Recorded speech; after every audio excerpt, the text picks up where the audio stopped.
There are moments in history when a civilization appears armored by faith, prestige, and memory, yet is in fact one decision away from ruin. AD 1187 was such a moment. The Kingdom of Jerusalem stood draped in holiness and connected to the courts of Europe, but its strength was theatrical where it most needed to be structural. Hattin would reveal a merciless truth. States do not collapse only when enemies grow stronger, but when symbols begin to outrun strategy.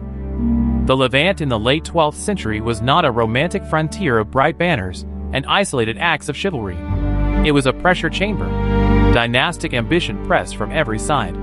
Sacred geography elevated every fortress and rode into a matter of cosmic significance. Economic fragility meant that war was never merely about battlefield glory, but about caravans, ports, taxation, harvests, and the management of narrow margins. In such a world, survival belonged not to the loudest creed, but to the political order most capable of converting belief into organized force. The Crusader Kingdom of Jerusalem had endured for nearly a century. That longevity gave it an aura of permanence. But permanence in memory is not permanence in structure. The kingdom was sustained by a thin aristocratic elite ruling a demographically limited Latin settler society spread across contested terrain. Its power rested on fortified nodes rather than deep territorial control, on maritime lifelines rather than secure continental breadth, and on a constant balancing act involving local truces, noble cooperation, and access to external support. It was a state that could look formidable from the walls of its citadels, while remaining dangerously brittle beneath the surface. This brittleness had once been masked by the political fragmentation of the Muslim Near East. The First Crusade had succeeded not because Latin Christendom possessed some eternal martial superiority, but because the region it invaded was divided by competing rulers, fractured loyalties, and incomplete strategic coordination. Disunity had offered the Crusader states breathing room. Rivals could be played against one another. Diplomacy could compensate for weakness. Time itself could become a weapon in the hands of the cautious. But the Near East had changed. That change had a name: Saladin. The reduction of his achievement to battlefield charisma misses the deeper revolution. Saladin's greatest accomplishment was political consolidation. By uniting Egypt and Syria into a more coherent war-making system, he transformed the strategic map. Revenue streams could be directed more effectively. Legitimacy could be framed through the language of jihad. Military manpower could be coordinated over broader spaces. What had once been a mosaic of Muslim polities became, if not perfectly united, then united enough to impose sustained pressure on a fragile enemy. That distinction matters. History often flatters dramatic clashes and neglects administrative genius. But empires and kingdoms are usually broken first by systems. Saladin understood this. He was not merely a commander seeking battle. He was a statesman assembling the machinery that would make battle decisive. Coalition maintenance, ideological framing, fiscal extraction, and patience formed the true architecture of his success. The sword was visible. The statecraft behind it was less visible, but far more consequential. Jerusalem itself sharpened every tension. This was not simply another city on a medieval map. Jerusalem was legitimacy made stone. For Latin Christendom, it was the sacred heart of crusading identity, the city whose possession justified sacrifice across continents. For the Islamic world, its recovery carried immense spiritual and political weight, a visible answer to the humiliations of earlier defeats, and a potent claim to righteous leadership. Control of Jerusalem altered diplomatic prestige far beyond its walls. It shaped sermons, alliances, donations, rivalries, and the moral language by which rulers defended their authority. This is what made the Kingdom of Jerusalem so paradoxical in AD 1187. It possessed the most symbolically charged city in the region, but lacked the robust foundations required to secure that symbol indefinitely. It had international prestige, but local fragility. It had elite warriors, but limited manpower. It had fortresses, but not enough strategic depth. It had a sacred mission, but no exemption from arithmetic. Such states are often the most vulnerable, because the grandeur of their meaning tempts their leaders into forgetting the limits of their means. Those limits became far more dangerous after the reign of Baldwin IV. The leper king had governed under the shadow of physical decline, yet his strategic instincts had often been sharper than those of healthier men. Baldwin understood what many ideologues refused to admit. A weak state survives by discipline, diplomacy, and the selective use of force. He navigated a perilous environment through truces, calculation, and the management of faction. But a polity held together by personal authority becomes unstable when that authority disappears. After Baldwin IV, the kingdom entered a succession crisis that exposed every underlying fracture. Guy of Lusignan emerged as king, but not as an uncontested master of the realm. His position was legal enough to function, yet politically insecure enough to invite challenge. In a stable state, uncertainty at the top can be managed. In a brittle frontier monarchy charged with sacred expectations, uncertainty quickly becomes strategic poison. Every decision acquires personal stakes. Every disagreement becomes a test of legitimacy. Prudence can be recast as cowardice. Restraint can be denounced as betrayal. Around Guy stood men whose temperaments reflected the kingdom's deeper contradictions.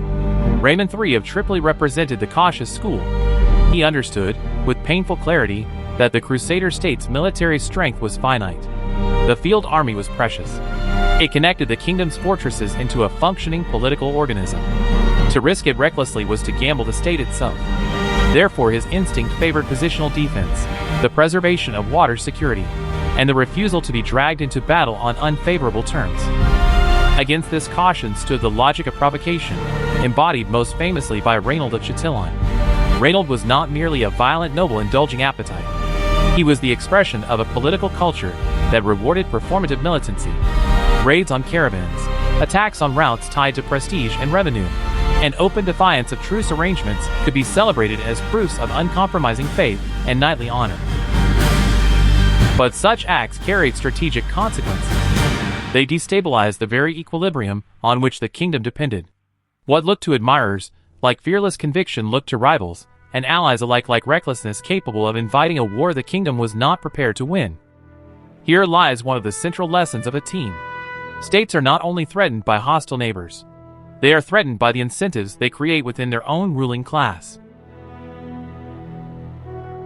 The Kingdom of Jerusalem needed unity, patience, and realism. But its elite culture often rewarded honor, factional loyalty, and visible aggression. The state required restraint to survive, yet prestige attached itself to those most willing to provoke. This was not a moral flaw in a simple sense. It was a structural contradiction. The kingdom was trapped between its ideological self-image and its material limits. Meanwhile, Saladin watched, calculated, and waited. His position also involved constraints.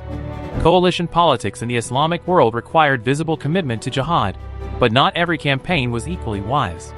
A ruler who promised much and achieved little risked losing moral authority.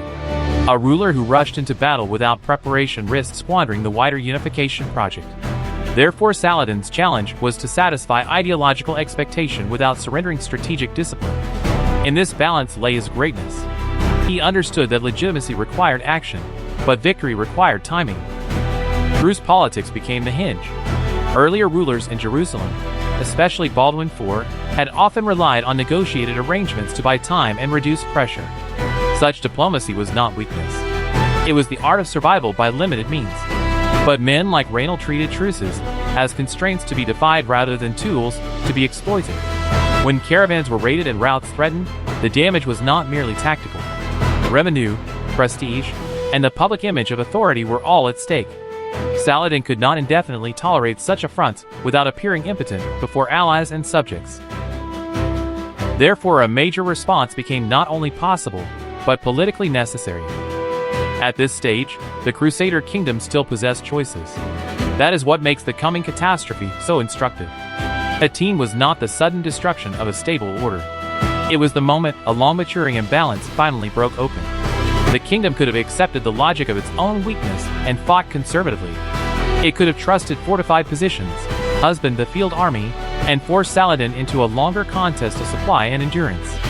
Such an approach would not have guaranteed victory, but it would have aligned policy with reality. Reality, however, is often hardest to obey when elites are haunted by fear of dishonor. Guy of Lusignan's insecurity mattered immensely. A king whose authority is doubted does not make decisions in a neutral atmosphere. He makes them under scrutiny, under accusation, and under the pressure to prove that he truly commands. Hawkish nobles exploited this pressure. In such a climate, caution did not remain a military option. It became politically dangerous. Raymond's prudence could be portrayed as timidity. Guy's hesitation could be interpreted as unfitness. The enemy did not need to break Crusader unity by force. Crusader politics was already weakening it from within. The operational reality was unforgiving. The Kingdom of Jerusalem could not casually lose its field army and recover. Its military strength was finite, in a way Saladin's broader system was not. Ayyubid campaigning could absorb movement across wider spaces. Reinforcement and replenishment, though never effortless, were less existentially constrained. The Crusader host, by contrast, was concentrated value. Knights, infantry, military orders, noble contingents, and symbolic leadership were gathered in one precious instrument. If preserved, that instrument could deter, negotiate, and defend. If shattered, fortresses would remain, but the state linking them would dissolve. Saladin's operational insight was devastatingly clear. Strike an objective of high emotional value. Force the enemy to respond under political pressure. Control access to water. Harass movement rather than seeking immediate annihilation. Convert the opponent's code of honor into an engine of self-destruction. This was strategy at its highest level, because it recognized that battles are often won by shaping the enemy's decision environment before weapons settle the issue. The target was Tiberias, associated with Raymond's wife, and loaded with both strategic and emotional weight. An attack there would place Crusader leadership in a bind. To remain at Sypharis, where water and a stronger defensive position favored caution, was militarily sound. But politically it looked like abandonment. To march in relief of Tiberias was to satisfy the demands of honor and solidarity, but a terrible logistical risk. Saladin had not merely threatened a place. He had exposed a fault line in the minds of his opponents. The council that followed has echoed through centuries, because it condensed the entire tragedy into a single question: should the kingdom obey strategy or vanity? Raymond argued for restraint. Better to let Tiberias suffer temporarily than to risk the army on exposed ground. Such logic was harsh, but statesmanship is often the discipline of accepting local pain to avoid systemic ruin. Guy initially leaned toward caution, but pressure mounted. Reputation, pride, and the fear of appearing weak pushed in the opposite direction. The king reversed course. The army would march. In that decision, the battle was already half lost. Not because fighting had begun, but because the Crusaders had abandoned the conditions under which their force still made sense. They relinquished water security. They surrendered strategic initiative. They accepted movement across punishing terrain under harassment from an enemy skilled in mobile warfare. They exposed a compact, finite army to cumulative attrition.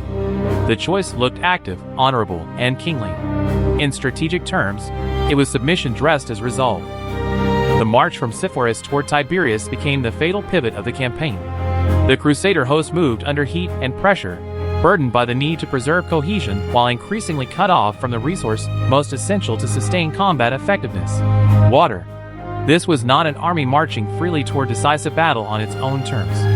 It was an army being maneuvered into exhaustion. Saladin did not require immediate destruction. He required dislocation. He required thirst. He required delay. Every hour under strain diminished the ability of the Crusader host to act as the instrument it had once been. Ayyubid mounted archers exploited space, tempo, and distance with relentless intelligence. The issue was never merely that arrows landed on men. The deeper issue was command denial. The Crusaders could not dictate the terms of contact. Their famous shock cavalry depended on timing, cohesion, and favorable opportunities for concentrated force. But a mobile enemy operating across a wider envelope could harass, withdraw, threaten flanks, and keep the host unsettled. This was warfare designed not only to wound bodies, but to erode options. Such erosion is one of history's most misunderstood mechanisms of defeat. Popular memory likes the clean image of one side charging and the other collapsing. But many armies die before the final clash. They die when commanders lose control of tempo. They die when logistics becomes destiny. They die when exhaustion rearranges the hierarchy of possibilities, until even brave men can do almost nothing useful. Hattin was such a case. It was not a duel of pure valor. It was controlled attrition converted into strategic paralysis. The Crusaders attempted to press onward, seeking either to reach water or to stabilize their position. But by the time the host became associated with the horns of Hattin, the operational logic had reversed entirely. The force built around shock action was now trapped in a condition where shock could not be delivered effectively. Dehydration, harassment, and the breakdown of momentum had transformed elite cavalry from a potential hammer into a frustrated reserve of diminishing relevance. Courage remained, capacity did not. This distinction is merciless, but essential. Human beings, and especially warrior aristocracies, are often seduced by the belief that determination can compensate for structure. Hattin refuted that belief with brutal finality. Noble status could not create water. Religious relics could not restore operational cohesion. Personal bravery could not nullify terrain and fatigue. Once movement stalled, every aristocratic assumption that had underwritten Crusader confidence failed at once. The kingdom had built much of its political self-understanding on the prestige of mounted elites and sacred mission. At Hattin, both were revealed as insufficient against disciplined strategic design. Command breakdown compounded the disaster. A large host under severe strain requires not only bravery from its components, but coherence from its leadership. Yet coherence had already been weakened in council before the march ever began. Men who disagreed profoundly about the wisdom of the operation could not suddenly produce unified clarity amid collapsing conditions. Therefore confusion widened. Initiative narrowed. Saladin's forces, by contrast, did not need to improvise a miracle. They needed only to maintain pressure and continue exploiting an enemy already being undone by its own earlier choices. The moment of final destruction came with terrible speed once the host could no longer restore momentum. The Crusader army, precious beyond measure, ceased to exist as an effective field force. Major nobles were killed or captured. The military orders suffered grievous losses. King Guy was taken. The true cross, among the most potent symbols in the Latin Christian imagination, was seized. Raymond of Chatillon, whose provocations had helped make the confrontation politically unavoidable, was captured and executed. The collapse was military, political, and symbolic at once. This is why Hattin reverberated so far beyond the battlefield. A state does not consist only of walls and titles. It consists of confidence, deterrence, bargaining power, and the ability to connect strongholds into a strategic whole. The destruction of the field army shattered all of these. Fortresses still stood. Cities still had inhabitants. But the organism that had allowed them to function together had been broken. Hattin was not simply a lost battle. It was the demolition of the kingdom's central instrument of survival. The aftermath unfolded with the terrible logic of systems collapse. After Hattin, the kingdom of Jerusalem lost more than manpower. It lost the ability to impose hesitation on its enemies. It lost the leverage required for meaningful negotiation. It lost the mobile force that made isolated strongholds parts of a living state rather than stranded monuments. Therefore, one city after another became vulnerable. Places that once seemed protected by the existence of a field army now faced the implications of its absence. Deterrence had evaporated. Jerusalem's fall later in AD 1187 must be understood in that context. Too often it is remembered as an isolated siege, a dramatic climax in sacred history. But the holy city became negotiable only because Hattin had already transformed the strategic equation. Once the military backbone of the kingdom was gone, Jerusalem no longer stood as the secure center of a functioning polity. It became, instead, a symbol whose defense was constrained by material defeat. Sacred geography could intensify emotion, but it could not reverse the consequences of a shattered army. Saladin's entry into Jerusalem would become one of the defining images of the age, but even here simplification is dangerous. Later memory often polished him into a figure of idealized chivalry, a conqueror of uncommon nobility contrasted with the excesses of others. There is truth in the record of selective mercy and political moderation. But rule is always harder than victory, and conquest is never self-interpreting. Saladin had to govern what he had won. That required balancing piety, propaganda, pragmatism, and fiscal necessity. The recovery of Jerusalem enhanced his legitimacy immensely, but it also imposed obligations, expectations, and administrative burdens that military triumph alone could not solve. That harder truth deserves emphasis because history loves moral tableaus more than statecraft. Saladin succeeded not because he embodied abstract virtue detached from politics, but because he fused ideological legitimacy with organizational competence. He understood that symbolic victory mattered, yet he also grasped that authority decays quickly if not translated into governance. Here again lies a profound contrast with the Crusader elite at Hattin. One side increasingly mistook identity for capacity. The other worked to convert identity into capacity. The Mediterranean world felt the shock almost immediately. The fall of Jerusalem sent tremors across Latin Christendom, reactivating crusading fervor on a vast scale. Outrage, grief, and sacred urgency helped generate the Third Crusade, drawing some of Europe's most powerful rulers into a renewed contest for the Eastern Mediterranean. Richard I of England would emerge from this next phase wrapped in legend. But legend itself was evidence of trauma. Hattin had so profoundly wounded the political psychology of Latin Christendom that only extraordinary figures and grand narratives seemed adequate responses. In the Islamic world, the victory likewise altered political psychology. The recovery of Jerusalem and the destruction of the Crusader field army offered a powerful vindication of more unified sovereignty. It suggested that the humiliations of earlier decades were not permanent. It elevated Saladin's stature enormously, but also reinforced the principle that legitimacy could be magnified through successful defense and recovery of sacred territory. Sovereignty, piety, and military success became more tightly intertwined in the public imagination. Yet Hattin's deepest lesson is not confined to Crusader defeat or Ayyubid triumph. It reaches into the anatomy of political failure across eras. Communities often insist that they were destroyed by external enemies alone. This is comforting, because it preserves the purity of self-image. But history is rarely so flattering. More often, defeat arrives when internal vanity, factional rivalry, and moral absolutism disable strategic thought. The enemy may strike the final blow, but the opening was prepared from within.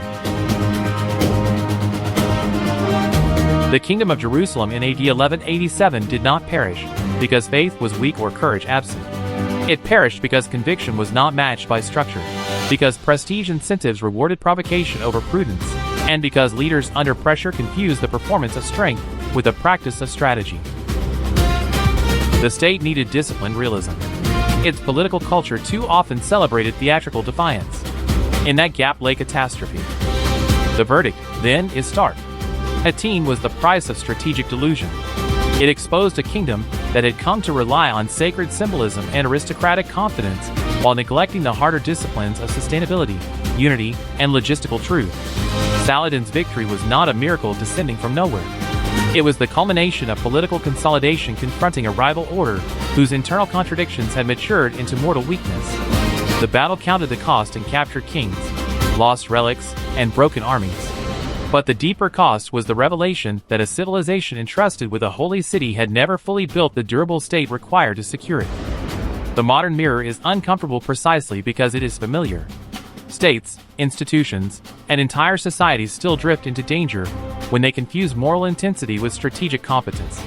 They still reward leaders for sounding resolute rather than thinking clearly. They still allow factional theater to consume the margin needed for survival. They still treat supply, administration, and coalition management as lesser arts compared with the glamour of symbolic confrontation. Hattin endures because the temptation it reveals is permanent, to believe that declaring strength is the same as possessing it. Civilization is not preserved by conviction alone. It survives when leadership can translate belief into structure, discipline, and realistic choice. It survives when elites accept that honor without prudence can become a weapon turned inward. It survives when symbols are defended not by rhetoric, but by institutions capable of carrying their weight. Every age inherits its own Jerusalems, places or principles treated as too sacred to lose. But history's warning is severe. What is most cherished is often least secure when strategy is subordinated to vanity. The legacy question remains, and it cannot be answered by dates alone. When a society proclaims a cause so holy that compromise becomes shameful, yet lacks the discipline to preserve the material foundations of that cause, what exactly is it defending?